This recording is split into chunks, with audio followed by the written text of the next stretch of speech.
Japan ମଧ୍ୟ ଆମ Asia ମହାଦେଶର ଗୋଟେ ଦେଶ। ଆମର ଜାପାନ ଅନୁଭୂତି ବିଷୟର ଲେଖକ କିଏ? ସନାତନ ପଣ୍ଡା। ଆମର ଥରେ ତାଙ୍କୁ ସୁଯୋଗ ମିଳିଥିଲା ଜାପାନ ଯିବା ପାଇଁ। ସେ ଜାପାନ ଯାଇଥିଲେ। ସେଠି ସେ କଣ ତାଙ୍କର ଅନୁଭୂତି ହେଲା, କଣ ଅଭିଜ୍ଞତା ହେଲା, ସେଠି ସେ କଣ ଦେଖିଲେ, କଣ ଜାଣିଲେ ସେ ଦେଶ ବିଷୟରେ, ତାକୁ ସେ ଆମର ଗୋଟେ ବହିରେ ଲେଖିଛନ୍ତି। ତ ସେଥିରୁ ଟିକେ ଅଳ୍ପ ଜିନିଷ ତମକୁ ଶିଖିବା ପାଇଁ ଦିଆଯାଇଛି। ସେ ଜିନିଷଟା ତମେ ସେ ଲେଖି ଦେଇଛନ୍ତି, ତମକୁ କିଛି ଶିଖିବ। ସେଥିରୁ ଆମେ କିଛି ଶିଖିବା। ପ୍ରଥମ କହିଛି ସୂର୍ଯ୍ୟୋଦୟର ଦେଶ ଜାପାନ। ଜାପାନକୁ ସମସ୍ତେ ସୂର୍ଯ୍ୟୋଦୟର ଦେଶ କହିଲେ। ମୁଁ ଜାଣିଛି ପିଲାମାନେ, ଦେଖ ଜାପାନ ହେଉଛି ଆମ ଏସିଆ ମହାଦେଶର ଗୋଟେ ଦେଶ ହେଲା। ଏସିଆ ମହାଦେଶର ଦେଶ। ଦେଖ ଏଇଟା ହେଉଛି ଆମର ସମସ୍ତଙ୍କୁ ଦେଖାଉଛି, ସମସ୍ତଙ୍କୁ ଆଗରୁ ବି ଦେଖେଇଛି। ତମମାନଙ୍କୁ ଗ୍ଲୋବ ଦେଖେଇଥିଲି ଯେତେବେଳେ ସାମାଜିକ ବିଜ୍ଞାନ ପଢୁଥିଲି, ନୁହଁ କି?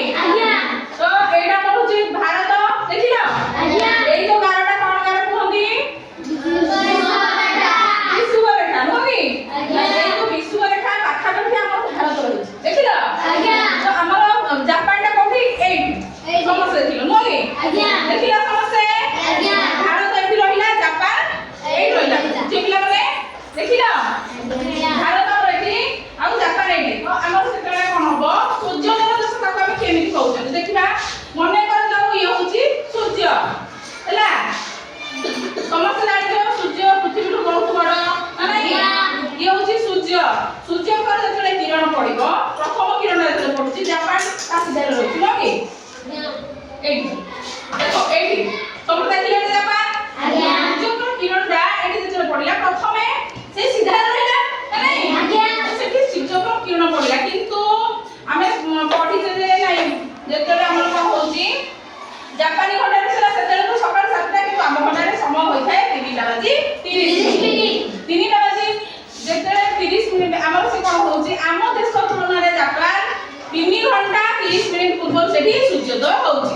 ସେଠି କଣ ଅଛି, ସୂର୍ଯ୍ୟ ଯେତେବେଳେ ଉଦୟ ହେଇଯାଇଛି ଜାପାନରେ ଏକା ସମୟରେ ଉଦୟ ହେଇଛି, କିନ୍ତୁ ଆମେ ପଛଆଡ଼କୁ ରହିଛେ। ବୁଝିପାରିଲ? ଆମେ ଭାରତ ମାନେ ପଛଆଡ଼କୁ ରହିଛେ, ଜାପାନ ମାନେ ସୂର୍ଯ୍ୟଙ୍କର ସାମ୍ନାରେ ରହିଛନ୍ତି।